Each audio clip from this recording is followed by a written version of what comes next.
कोटि स्वरों से हम वंदना है। दोनों हाथ उठा करके हम उस परम पिता परमात्मा का जयकारा बोलेंगे कि जिसकी कृपा की छांव में हम सब यहाँ बैठे हुए हैं। इसलिए हर जयकार के साथ आपके दोनों हाथ उठ जाने चाहिए। तो जय बोलिए गजरा श्री आदिनाथ भगवान की जय, एक गजरा श्री नेमिनाथ भगवान की जय। और आज हम जिनकी जन्म जयंती मना रहे हैं, 105वीं जन्म जयंती मना रहे हैं, उनकी परम पूज्य मुनि कुंजर समाधि सम्राट आचार्य श्री आदि सागर जी महाराज की जय, परम पूज्य आचार्य श्री महावीर कीर्ति महाराज की जय, परम पूज्य आचार्य श्री विमल सागर महाराज की जय, परम पूज्य तपस्वी सम्राट आचार्य श्री सन्मति सागर जी महाराज की जय, परम पूज्य आचार्य गुरुवर सुंदर सागर महाराज की जय, अहिंसा में विश्व धर्म की निर्वाणी माता की जय, दशाक्षर महापर्व की उत्तम क्षमा धर्म की जय,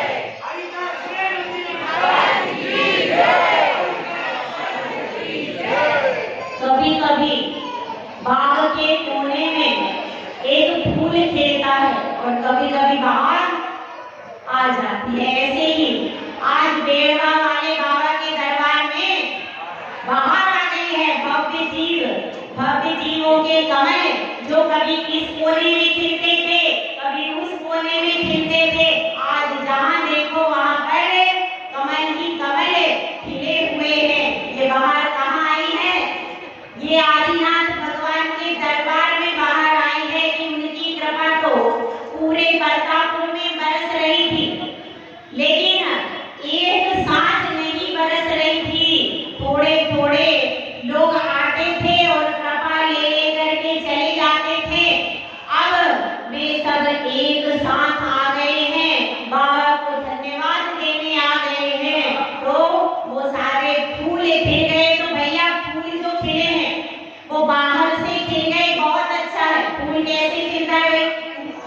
जब तक होठों पर मुस्कान नहीं तब तक तो फूल खिला ही नहीं खिला। क्योंकि देखिए आप फूलों को, फूल अपने आप मुस्कुराता है और आपको मुस्कुराने के लिए थोड़ा सा चेहरा, थोड़े से होठ फैलाने पड़ते। इतना ही अंतर है फूल में और आपके चेहरे में। तो हम सब भी ऐसे खिलना है, केवल होठों की मुस्कान से न खिले, मन से भी खिल जाए। तो फिर भगवान जैसे सूर्य के जैसे हैं और हम कमल के जैसे हैं। जैसे ही सूर्य उदित होता है, कमल एकदम खिल जाता है, ऐसे ही हमारा भी यह होठ के बाहर भी मुस्कान होना चाहिए और अंतस के कोरों से भी मुस्कान छलक जाना चाहिए कि हमारे कौन से पर्व आ गए हैं, कौन से पर्व आ गए हैं? पर्युषण पर्व आ गए हैं, 10 लक्षण पर्व आ गए हैं। तो रोम रोम से आनंद का झरना झरना चाहिए। और देखिए कि जो अपना होता है वह अपनों के पास होता है कि नहीं? आप सबके पास, किसी के पास अपने वस्त्र है, अपनी थाली है, अपनी पुस्तक है, सबके पास अपना अपना कुछ है। और जिसको जिससे प्रेम है, जिसको जिससे लगाव है, वो उस चीज के पास है ना। किसी के पास मोबाइल तो सबके पास है। मेरे ख्याल से इस पूरी सभा में कोई भी नहीं होगा जिसके पास मोबाइल, वो तो परम प्रिय वस्तु है, इसलिए उसकी चर्चा नहीं करते हैं, ठीक है। तो उसको छोड़ के बाकी सब चीजें सबके पास हैं। जिसको जो इच्छा होती है वह उस अपने पास में उसे कर लेता है। तो जो अपना होता है वह अपने पास होता है। देखिए लेकिन एक मैंने बहुत बड़ा अचरज देखा है। मुझे सुन सुन आवे हासी, पानी में मीना पियासी। क्या मतलब, क्या कह रही मैं? मुझे सुन सुन आवे हासी, पानी में मीना पियासी। अरे भैया पानी में मीन कैसे प्यासी हो जाएगी बताइए आप?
भाई।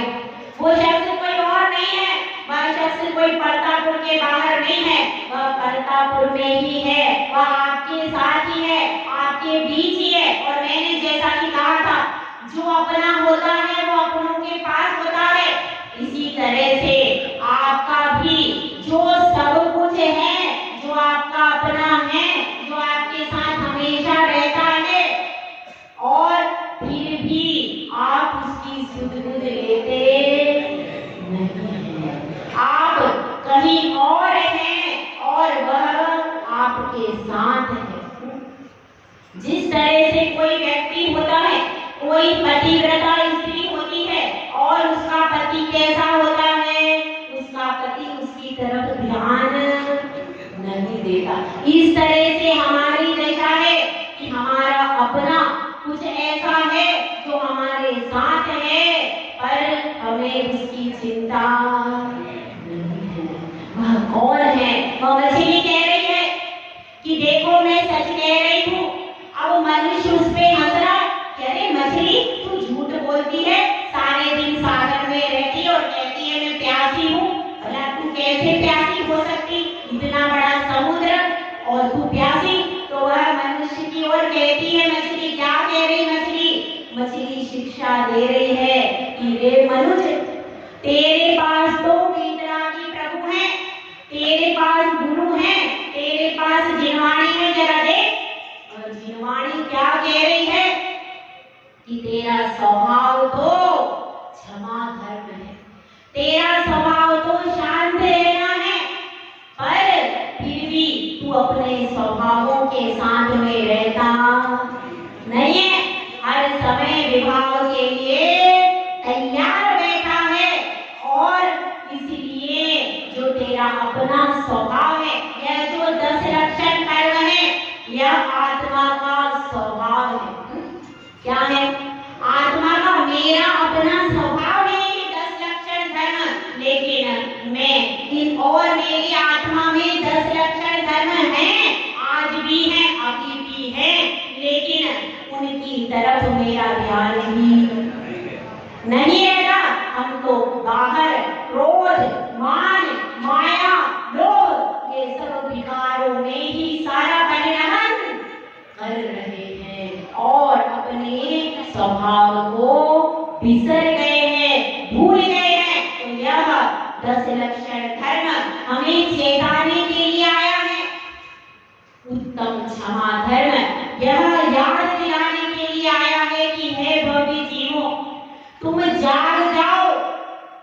तुम अपनी सुध बुध खो करके अनादिकाल से बैठे हो, और कितने भाई 10 लक्षण निकल गए? हाँ मोदी जी है, हाँ ये तो दिख नहीं गए, सामने नहीं बैठे। कितने कितने 10 लक्षण पर्व मना लिए? 55, 65। अब मोदी जी को कितने और मनाने? भैया मोदी जी बन के नहीं मनाना, अब तो महाराज बन के मनाओ तो कुछ बात हमारे करतापुर में आप सब लोगों को यही आशीर्वाद है भैया। अब जो है, कोई संगीता है, कोई क्या है, कोई क्या है, कोई शिल्पा है, मेरे को ज्यादा के नाम नहीं आते, तो कोई राजनीति है, ये सब क्या बन के मनाए? यह सब आरिका बन करके अपने 10 लक्षण पर्व मनाना भाई, हैं? सही है। अब आरिका बन के, अब ये सब पर्याय, अब ये नामों से नहीं मनाना, तो अलग अलग नामों से पर्युषण मनाना, तब आपका जीवन, आपका स्वभाव में रमण सार्थक हो जाएगा। तो अपनी थोड़ी सी बात करें इसके पहले, जो कि हम सबके पूज्य हैं, आदर्श हैं, और जिन्होंने आदि सागर जी जैसा कि उनका नाम है, वैसे ही युग के आदि में जिन्होंने दिगंबर परंपरा को पुनर्जीवित किया, जिस समय साधु नहीं थे। एक तो आचार्य शांति सागर महाराज जी दक्षिण, वो भी वहीं के थे, भोजग्राम के, और ये भी उसी के पास के थे। दोनों दक्षिण के कुल गौरव हैं, आचार्य आदि सागर महाराज जी और आचार्य शांति सागर महाराज जी। दोनों का आपस में मेल मिलाप था, बहुत ज्यादा प्रेम था। तो ऐसे आचार्य आदि सागर जी वे भी दक्षिण के कुलगौरव, क्योंकि उस समय उत्तर में धर्म था ही नहीं। उत्तर में धर्म तो था, लेकिन दिगंबर गुरु के माध्यम से जो धर्म होता है वह नहीं था। दिगंबर गुरु का विहार नहीं होता। उसी समय की बात है, आचार्य शांति सागर महाराज जी से कुछ समय पहले की बात है, जब आचार्य आदि सागर महाराज जी का जन्म हुआ। कहाँ पर उनका जन्म हुआ, थोड़ा सा अपन, क्योंकि आज हम उनकी 105वीं जन्म जयंती महोत्सव मना रहे। ऐसे महामना जिन्होंने दिगंबर साधु की बहुत कठिन साधना की, बहुत ही कठोर तपस्या की, और उन तपस्वी का आज हम जन्म जयंती महोत्सव मना रहे। और देखिए पर्युषण का भी प्रथम दिन आ गया और उसकी जन्म जयंती। हमारा परम सौभाग्य है कि हमको दोनों उत्सव मनाने को मिल रहे, तो थोड़ा सा उनका पावन स्मरण करते हैं। और देखिए बहुत ध्यान से सुन लीजिएगा, शाम को प्रश्न मंच में इसमें से प्रश्न आ सकते हैं, ठीक है। तो अपन उनके परिचय के गवाक्ष के लिए चलते हैं। तो परम पूज्य आचार्य श्री आदि सागर जी महाराज के कहाँ जन्म हुआ था? उनका जन्म हुआ था 1866 में महाराष्ट्र राज्य में सांगली जिले में और अंकली गांव में उनका जन्म सन 1866। माता का नाम श्रीमती अक्काबाई, पिता का नाम सिद्ध गोड़ा और दादा का नाम शंकर गोड़ा पाटिल। ये उनका परिचय। इसके बाद उनका वहां पर जन्म हुआ और जन्म होने के बाद धीरे धीरे वे परिवार के साथ में रहे। परिवार के साथ में रह करके उनका विवाह हुआ था आओबाई के साथ में। माता पिता का स्वर्गवास हो गया, उसके बाद उनको वैराग्य हो गया, लेकिन अभी पत्नी घर में थी। इसलिए उन्होंने क्या किया, उन्होंने फिर अचानक पत्नी का भी स्वर्गवास हो गया। अब पत्नी कह रही है कि ये दो छोटे बच्चे हैं, इनकी जिम्मेदारी निभाओ, इनका पालन पोषण कौन करेगा। लेकिन वो कह रहे हैं कि मुझे तो अब वैराग्य हो गया, मैं तो दीक्षा लेने जाऊंगा, मैंने संसार को समझ लिया। अब वो दो छोटे छोटे बच्चे, तो उनकी एक बहन थी, उसका नाम था आदूबाई। तो दोनों बच्चों को उस आदूबाई के पास में रख दिया और तुरंत दीक्षा लेने के लिए चले गए। अब उन्होंने सन 1906 में नागरी में भट्टारक जी से क्षुल्लक दीक्षा ली। उसके बाद जगह जगह ढूंढते फिरे कि कहीं कोई दिगंबर मुद्रा जो कि निर्विकार हो, मुझे उपलब्ध हो जाए तो मैं दीक्षा धारण कर लूं। वे जगह जगह ढूंढा, लेकिन कहीं भी कोई ऐसी निर्विकार तपस्वी जिन मुद्रा नहीं मिली जिसको वे अपना आदर्श बना सके। तो फिर उन्होंने क्या किया, तो फिर देखिए इसको आदर्श नहीं बनाया। उस युग में दिगंबर साधु मिलते ही नहीं थे, इसलिए उन्होंने कुलभूषण देशभूषण की साक्षी में पुंथलगिरी में दिगंबर दीक्षा धारण कर, क्योंकि उन्होंने लंबे समय तक तलाश किया। सन 1906 में क्षुल्लक दीक्षा ली और सन 1913 तक ढूंढते रहे, पूरी नहीं मिली। इतना विषम काल था उस समय। उसके बाद उन्होंने कहा कि मुझे तो आदर्शचर्या चाहिए, आदर्शचर्या का पालन करना है। और वहां पर पुंथलगिरी में उन्होंने दीक्षा ली।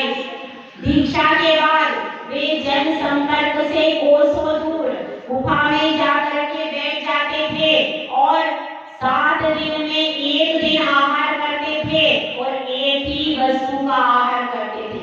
यदि एक बार आपने पानी के बाद खजूर दे दिया तो फिर खजूर के अलावा कुछ नहीं देंगे। एक बार आपने आम का रस दे दिया तो फिर आम के रस के अलावा दूसरी वस्तु इतनी कठोर साधना करते थे और बिल्कुल गुफा में ध्यान करके बैठते थे। उनके पास भी कई उपसर्ग हुए, एक बार सर्प का भी उपसर्ग हुआ उनके ऊपर, लेकिन वे निश्चल रहे, चलायमान नहीं हुए।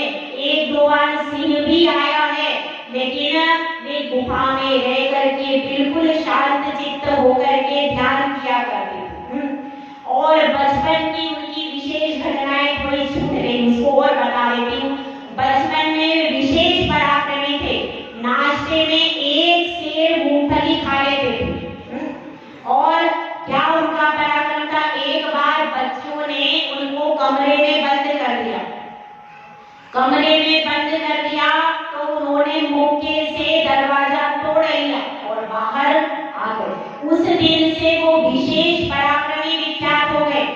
3 घंटे में एक बैलगाड़ी कपास के पौधों से भर लेते थे, नीचे तक बालू बहुत नीचे से लेकर के आ जाते थे। इस प्रकार से विशेष बलशाली थे वे। जे कम में सूरा थे गम में सूरा। और उनकी दयालुता की 2 कथाएं और हैं कि एक बार एक बालक नदी में डूब रहा था, वो दूसरे गांव से आया था, तो उन्होंने अपनी जान पर खेलकर कृष्णा नदी में से उस बालक को निकाल लिया और उसकी सहायता की। और भी एक विशेष घटना है कि गांव में अकाल पड़ गया। अब जब गांव में अकाल पड़ गया तो सब लोग परेशान हो गए। जिनके घर में संपत्ति थी उन्होंने बहुत सारा अन्न संग्रह करके रख लिया, लेकिन वे तो दानवीर थे। तो ऐसे उनका नाम क्या था, शिव घोड़ा। शिव घोड़ा पाटिल जो थे उन्होंने क्या किया, उन्होंने अपना जितना भी खाने का वह सब गरीबों को बांट दिया। लेकिन उसके बाद भी भूखों की भूख समाप्त नहीं हुई, तो उन्होंने क्या किया, जितने भी बड़े बड़े कोठी वाले थे, पैसे वाले थे, उनके घर से भी सारा धान्य निकाल लाए और गरीबों में बांट दिया। अब क्या किया, अब सारे अमीरों ने कोर्ट में केस दायर कर दिया कि इन्होंने हमारे घर से जबरदस्ती सारा अन्न निकाल करके और गरीबों में बांट दिया। अब जज ने निर्णय किया कि जिस समय अकाल पड़ा है उस समय संग्रह व्यक्ति नहीं करना चाहिए, दान देना चाहिए। तो शिव घोड़ा ने जो काम किया है वो बहुत अच्छा किया है और इन्होंने सबकी सहायता की है। तो इस तरह से हमको भी अगर विपत्ति का समय है तो हमको सबकी सहायता करना चाहिए। तो ऐसे दानवीर भी थे, शूरवीर भी थे और बाद में भी उन्होंने बहुत सारा पराक्रम किया। ऐसे हमारे कुल गौरव और हम सबके गौरव, दिगंबर परंपरा के महान गौरव आचार्य श्री आदि सागर जी महाराज। और भी देखिए, उसके बाद उन्होंने सन 1913 में मुनि दीक्षा ले ली। मुनि दीक्षा के बाद उन्होंने बहुत साधना की और उसके बाद सन 1915 में जय सिंहपुर में सकल समाज ने उनको आचार्य पद का आरोहण करा, आचार्य पद दिया सन 1915 में। उसके बाद सन 1943 में उन्होंने अपना आचार्य पद आचार्य महावीर कीर्ति महाराज को दे दिया, मुनि महावीर कीर्ति महाराज को। और सन 1944 में उन्होंने 14 दिन का उपवास करके और समाधि की। उनकी समाधि में 48 साधु विराजमान थे, जिसमें मुख्य नाम है आचार्य शांति सागर महाराज जी, आचार्य देशभूषण महाराज जी, आचार्य बुद्धू सागर महाराज जी। इस तरह से कुल उस समय के जो प्रमुख साधु थे वे सब उन 48 साधुओं के साथ उनके समाधि महामहोत्सव में विराजमान थे। तो ऐसी जो उन्होंने समाधि कहाँ की, वे समाधि बता दो कहाँ की, गुड़गांव में कुंजवन गुड़गांव में उन्होंने समाधि की। वहां पर उनकी समाधि गुड़गांव कुंजवन में हुई जिसको कि बाद में आचार्य सन्मति सागर महाराज जी ने विस्तारित किया और वर्तमान में आचार्य प्रसन्न सागर महाराज जी उस तीर्थ क्षेत्र को विस्तारित करने का काम कर रहे। तो ऐसे हमारे दिगंबर गुरु जिन्होंने बहुत संघर्ष में, जबकि समाज भी जागरूक नहीं थी और किसी प्रकार की परेशानी, तो उतने में भी दिगंबर परंपरा का पूरा पालन किया, निर्दोष पालन किया और निर्विकल्प होकर के अपना आचार्य पद भी दे दिया, सब त्याग भी करके और विधि पूर्वक संलेखना धारण करके उत्तम समाधि मरण का सौभाग्य अर्जित किया। तो ऐसे वे महामना, उनके जीवन चरित्र को पढ़ करके भी उनके जीवन से हमें प्रेरणा लेनी चाहिए। और देखिए, अभी उत्तम समाज धर्म के बारे में थोड़ा सा ले सकती हूँ, 5-10 मिनट, 10 मिनट अभी थोड़ा सा विषय रह गया है, ठीक है।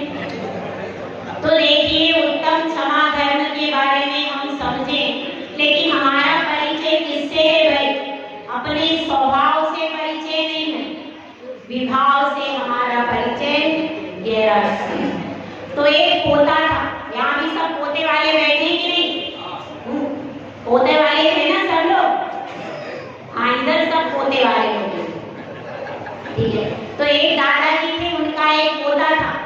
अब पोता बहुत जिद्दी था, बहुत बिगड़ा हुआ था, कोई भी बात सुनता नहीं था। उसकी माँ बहुत परेशान थी, पोता कोई बात मानता नहीं था, दिन भर चिड़ गुस्सा। अब क्या करे?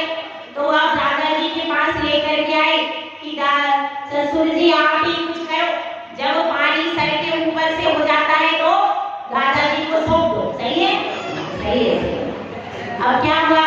दादाजी को सौंप दिया कि आप ही इसको सुधारो। अब दादाजी ने क्या किया? पोते को बुलाया, इधर आप, पोता आया। अब दादाजी उससे कहते हैं, देखो सुनो, एक काम करना है तुमको। क्या करना है? जब तुमको गुस्सा आए तो पिछवाड़े में एक कील ठोकाना। उसने कहा इसमें क्या है? तो कर लूंगा मैं, कोई बात नहीं, कर लूंगा। उसने हाँ करो। अब 50 दिन चले गए, वह भी ऐसे करता, जैसे ही गुस्सा आता कील ठोकाता, राजा था।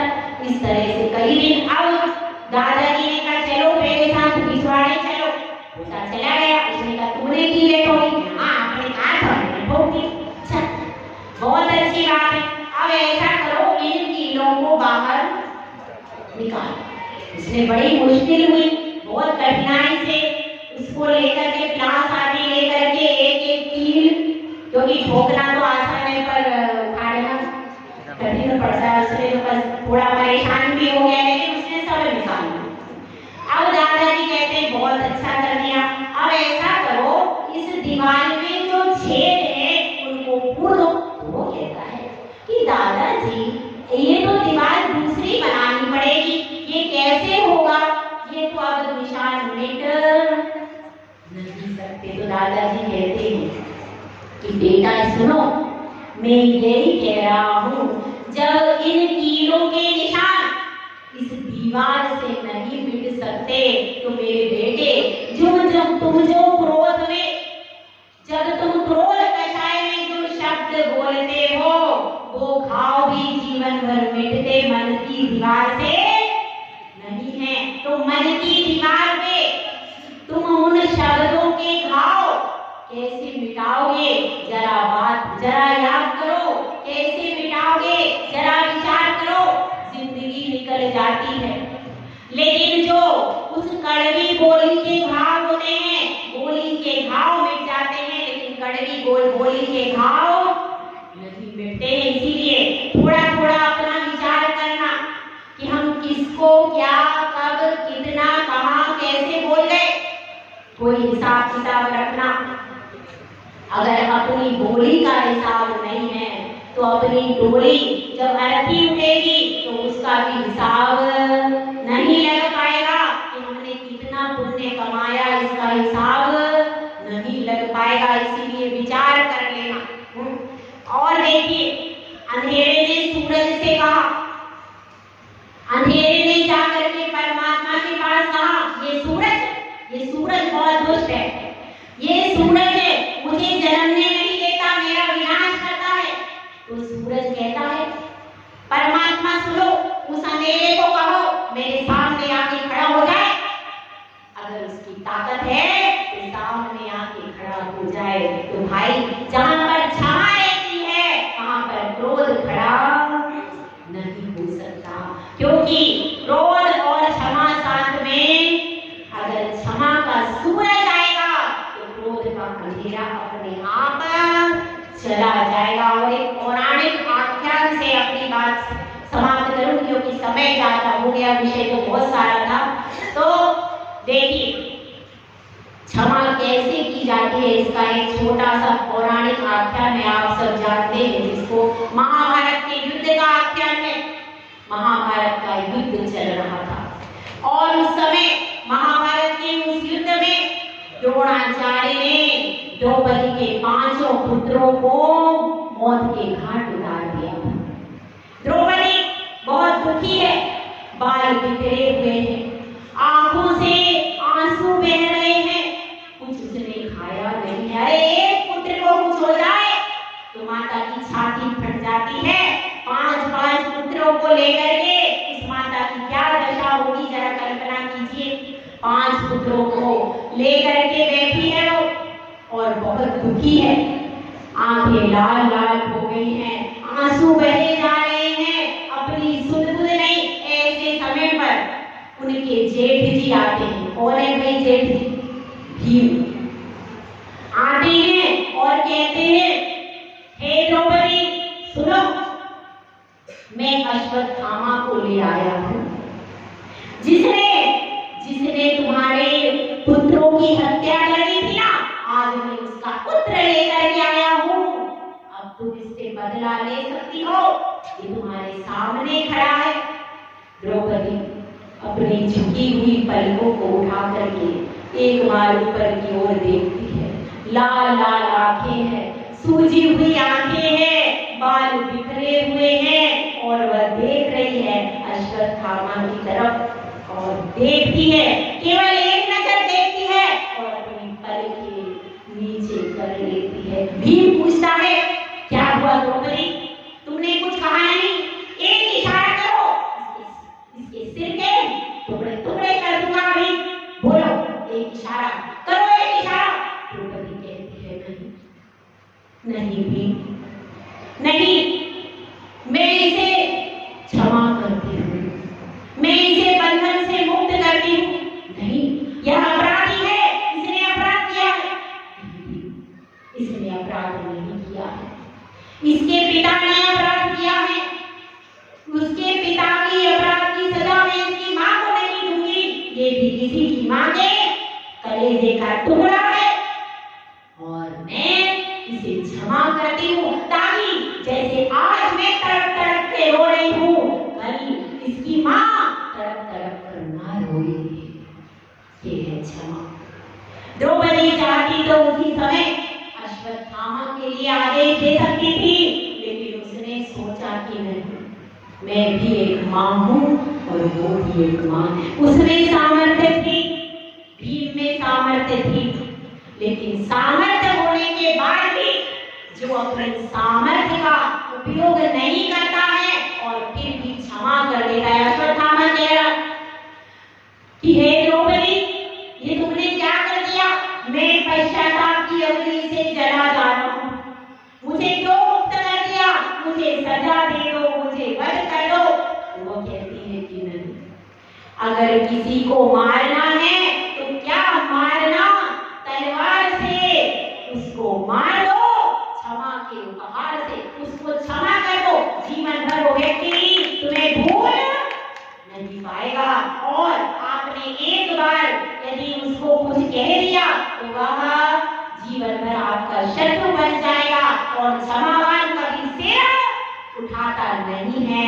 क्रोध करोगे तो व्यक्ति दूसरी बार सिर उठा सकता है, लेकिन जिसको आपने क्षमा कर दिया तो दूसरी बार सिर उठाने की ताकत नहीं रखता है। जीतना है तो क्षमा से जीतो, क्षमा से आप जीतोगे, वह जीत आपकी शाश्वत होगी, हमेशा के लिए होगी और क्रोध से आप नहीं जीत सकते। देखिए कमठ को जीतना था, पार्श्वनाथ को कमठ को जीतना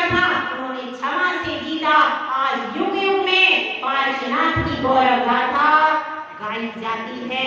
युग युग में पारसनाथ की गौरव गाथा को गाया जाता है। और देखिए, एक पति और पत्नी में लड़ाई हो गई, पति और पत्नी ने गुस्से में कहा, जानवर कहीं के, पता नहीं किसने में तुम्हारे पल्ले मुझे बांध दिया। अब उसको गुस्सा आ गया, उसने क्या कह दिया, जानवर कहीं। अब क्या, अब बाद में पश्चाताप हुआ, बाद में आ रही है कहने, मुझे क्षमा करो, मुझसे गलती हो गई, मैंने जानवर कह दिया। कोई बात नहीं, सही तो कहा। अरे नहीं, मैंने तो गलत कह दिया। अरे नहीं, तुम तो कभी गलत कहती नहीं हो, ये तुमने सही कहा। नहीं, मैंने गलत कहा। नहीं, तुमने सही कहा।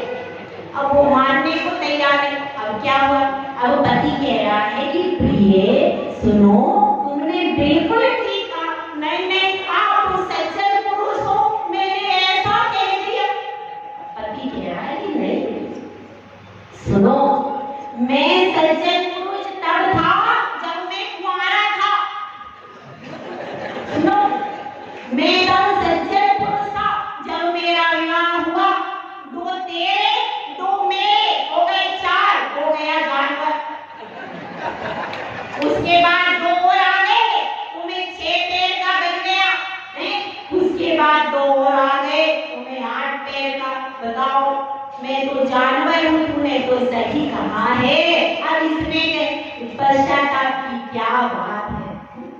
सोचिए, गाली को गीत बना सकते हैं हम। अगर हम चाहें तो गाली को गीत बना लीजिए, और उस गाली को गीत बना करके आप हमेशा हमेशा के लिए जीत जाइए। और अपनी जीत, क्योंकि क्षमा से जीतते हैं तो पारसनाथ बन जाते हैं, और क्रोध से कभी कमठ जीत हम क्षमा से जीतेंगे। क्षमा वीरस्य भूषणम, क्षमा वीर का आभूषण है।